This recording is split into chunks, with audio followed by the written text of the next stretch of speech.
हुकूमत जो मौजूदा पीडीएम की है अब उसको कम ही वक्त बाकी है, लेकिन जाते जाते वो कई ऐसे बड़े फैसले करना चाह रहे हैं जिसका पाकिस्तान की मईशत पर खास करके बहुत गहरा जो असर है वो मुरतब हो सकता है। और इस सिलसिले में जो एक प्रपोजल पे इस वक्त गौर हो रहा है और वो ये है, या हुकूमत पाकिस्तान ने ये फैसला किया है कि एक सॉवरन वेल्थ फंड क्रिएट किया जाए जिसका मकसद जो पाकिस्तान के असासे हैं या तो वो बेच दिए जाएं या उनके जो शेयर्स हैं वो बेच दिए जाएं। अब ये सॉवरन वेल्थ फंड है क्या और इसकी क्या तफसीलात हैं और क्यों हुकूमत जो है इसको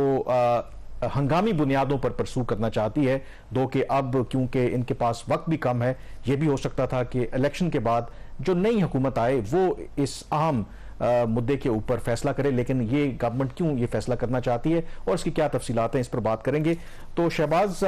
क्या सबसे पहले तो आई थिंक लोगों को समझाने के लिए ये भी बहुत ज़रूरी है क्योंकि हम बहुत ज़्यादा कोशिश करते रहे, हमारी जो लॉस मेकिंग एंटिटीज़ हैं, जो सरकार की मलकियत में चलने वाले इदारे हैं, एक ब्लैक होल है, अरबों खरबों रुपए की जो नुकसानात हैं हमें हो रहे हैं, लेकिन उसके बावजूद हम गुज़श्ता कई सालों से कोई भी एक जो अपना एसेट है वो कामयाबी के साथ बेच नहीं सके और अब ये सॉवरन वेल्थ फंड के क़याम की बात हो रही है। सबसे पहले ये क्या है सॉवरन वेल्थ फंड? देखिए, सॉवरन वेल्थ फंड जो है ये बड़ा एक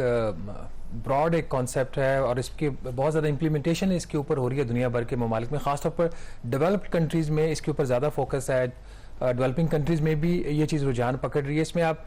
नॉर्मली ये जो फंड्स होते हैं सॉवरन वेल्थ फंड्स, अगर तो डेवलप कंट्रीज़ हैं, अमीर कंट्रीज़ हैं जैसे कि मुत्तहिदा अरब अमारात है, उसके सॉवरन वेल्थ फंड्स हैं, उनका जो एक फंड है उसकी वैल्यू कोई 850 अरब डॉलर से ज़्यादा है, तो वो एक्विजिशंस के लिए इस्तेमाल होते हैं। उन्होंने दूसरे ममालिक में जाके जो असासे खरीदे वो वहाँ से वो खरीदे जाते हैं। जो उनके अपने एसेट्स भी होते हैं वो भी उस फंड के अंदर उनको वो शिफ्ट करके वहाँ से उनकी जो एक ऑप्टिमल यूटिलाइजेशन है वो करते हैं। पाकिस्तान के केस में इसका जो मकसद है वो थोड़ा सा मुख्तलिफ मुझे लग रहा है। कॉन्सेप्ट तो अच्छा है दुनिया भर में कि आपका एक सॉवरन वेल्थ फंड होगा, मलेशिया का भी गालबन था, बड़ा एक फेमस था। फिर हमने बल्कि मलेशिया में तो सरमाया इन्होंने कंपनी बनाई थी, खजाना कंपनी क्या नाम था उसका, उसकी तर्ज के ऊपर अगर आपको याद हो पीटीआई की हुकूमत ने एक सरमाया पाकिस्तान कंपनी बनाई थी कि सरमाया पाकिस्तान कंपनी के जरिए जो मुख्तलिफ जो एसेट्स हैं रियासत के, मुख्तलिफ कंपनीज हैं, उनको एक जगह पे लाया जाएगा। फिर वो जो कंपनी है वो सरमाया पाकिस्तान कंपनी वो फिर उसकी जो इन्वेस्टमेंट की वो वहाँ से डिसीजन लेगी, बट वो चीज़ आगे चली नहीं। फिर हमने एक पाकिस्तान डेवलपमेंट फंड बनाया 2014 में, जब सऊदी अरब ने पाकिस्तान को $1.5 अरब उस वक्त ग्रांट दी थी, वो हमने ग्रांट शिफ्ट कर दी पाकिस्तान डेवलपमेंट फंड में। कि उससे उन्होंने फिर बाद में जो 2 LNG के पावर प्लांट्स थे वो उस पाकिस्तान डेवलपमेंट फंड से पैसे से खरीदे, जो इक्विटी है, इस किस्म की और भी चीज़ें थी। ये जो एक अब हुकूमत करने जा रही है ये थोड़ा सा मुझे लग ही रहा है कि जो दुनिया भर में सॉवरन वेल्थ फंड्स हैं जिस तरीके से ऑपरेट करते हैं शायद उससे स्लाइटली डिफरेंट हो, क्योंकि इनकी जो अभी कुछ इनिशियल चीज़ें मैंने देखी हैं तो ये कि पाकिस्तान सॉवरन वेल्थ फंड के नाम से एक नया कानून बनाने जा रही है हुकूमत, और पॉसिबिलिटी ये है कि जो अगला हफ्ता है उसमें ये जो बिल है ये नेशनल असम्बली में इंट्रोड्यूस कर दिया जाएगा। और इसके जो ब्रॉडर जो फंक्शंस होंगे, ये जो फंड होगा इसके पास ये इख्तियार होगा कि ये डायरेक्ट इन्वेस्टमेंट जो है वो किसी भी जगह पे कर सकते हैं, जो एग्जिस्टिंग प्रोजेक्ट्स हैं या नए प्रोजेक्ट्स हैं। उसके साथ ही जो उनके पास एसेट्स ट्रांसफर होंगे, उनके जो एसेट्स हैं, फॉर एग्जांपल OGDCL जो है oil and gas development company, उसके जो एसेट्स हैं, उसके जो शेयर्स हैं, उसको गिरवी रखकर उसके अगेंस्ट फंड्स रेज किए जा सकेंगे और वो मुख्तलिफ मकासद के लिए इस्तेमाल हो सकते हैं। फिर इसी तरीके से ये जॉइंट वेंचर्स में ये पाकिस्तान का जो फंड है ये इन्वेस्ट कर सकता है, और जो प्राइवेट पार्टीज हैं, फॉरेन जो वेल्थ फंड्स हैं, उसके साथ ये कोलैबोरेशन करके अपना ये जो काम कर सकते हैं। इससे जो इनको पैसा हासिल होगा इस सारी एक्टिविटीज से, उसमें फिर आगे जो ज़राअत के प्रोजेक्ट्स हैं, आपके माइनिंग के हैं, इंफॉर्मेशन टेक्नोलॉजी है के हैं, याद ये वो जो स्पेशल इन्वेस्टमेंट फैसिलिटेशन काउंसिल बनी उसके भी ये बाय एंड लार्ज, और इट अपीयर्स कि उसका ये एक हिस्सा ही लग रहा है उसके। ये ओवरऑल लगा ऐसा कि ये सारी जो चीजें इस वक्त हो रही हैं ये उसी से रिलेटेड है, उन्हीं एक्टिविटीज की तरफ ये चीजें जो है वो जा रही हैं। बट इसमें जो एक चीज इसमें इंपॉर्टेंट है, इसमें इस फंड के अंदर भी एक रोल है मुत्तहिदा अरब अमारात का, जो इसके अंदर UAE का एक फंड है जो पाकिस्तान की मदद कर रहा है ये फंड बनाने में। उसका नाम है अबू धाबी इन्वेस्टमेंट अथॉरिटी, ये भी एक सॉवरन वेल्थ फंड है। इसकी जो वैल्यू $853 बिलियन, ये जो कानून हुकूमत बनाने जा रही है, इसका जो ड्राफ्ट बिल है, इसकी जो वेटिंग की है ये अबू धाबी डेवलपमेंट अथॉरिटी ने की है। अब यूएई का जो किरदार है कामरान, वो बहुत तेजी से सामने आ रहा है पाकिस्तान के इकोनॉमिक मैटर्स में। तीन बड़ी चीजें इस वक्त हो रही हैं। एक तो ये उनकी जो इनपुट ली गई है टेक्निकल असिस्टेंस, ये पाकिस्तान सॉवरन वेल्थ फंड बनाने में। दूसरा जो पोर्ट्स हैं उसके ऊपर आगे जाके बात करेंगे, जो कराची पोर्ट है पाकिस्तान की, उसके टर्मिनल्स पहले कुछ हमने दिए, कुछ और देने जा रही है हुकूमत। तीसरा मोर इम्पॉर्टेंटली, पाकिस्तान एक कॉम्प्रीहेंसिव इकोनॉमिक पार्टनरशिप एक्ट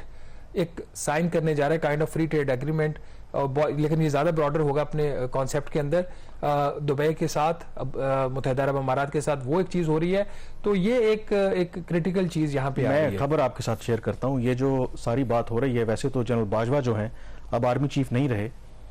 लेकिन ये फ्रॉम हॉर्सेज माउथ ये अभी प्लान तो इम्प्लीमेंट हो रहा है। ये जनरल बाजवा के दौर से बातें चल रही हैं। इनफैक्ट कि जब पाकिस्तान को, आपको पता है कि बैलेंस ऑफ पेमेंट का क्राइसिस ऑन एंड ऑफ ये रहा है, तो ये यूएई ने ही पाकिस्तान को, जो जनरल बाजवा की कई वहाँ पे मुलाकातें हुई, उन्होंने ही ये आइडिया फ्लोट किया कि आप बार बार जो हमसे पैसे मांगते हैं, क्यों ना आप जो हमने हमारा इस तरह का अरेंजमेंट जो है, इजिप्ट के साथ भी है, इजिप्ट को भी मोर और लेस पाकिस्तान की तरह के मसाइल रहे हैं, कि आप एक वेल्थ फंड जो है वो क्रिएट करें और उसमें हम इन्वेस्ट करेंगे, आपके जो एसेट्स हैं वो हम बाय करेंगे। और जो जनरल बाजवा थे, जब ये पीडीएम की हुकूमत भी आई, उस वक्त भी उन्होंने पुश किया। उन्होंने कहा कि पता नहीं क्यों ये गवर्नमेंट वो नहीं करना चाहती। तो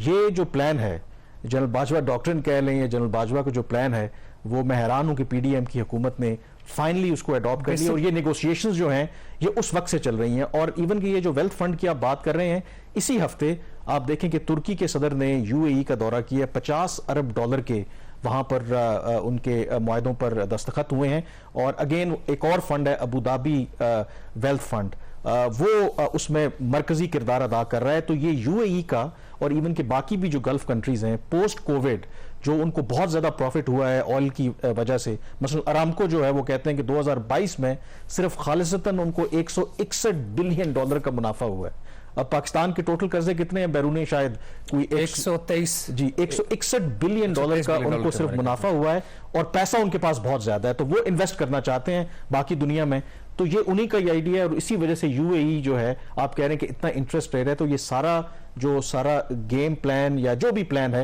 ये उस वक्त से शुरू हुआ था और आज लगता है कि वो इस पे इम्प्लीमेंटेशन इसमें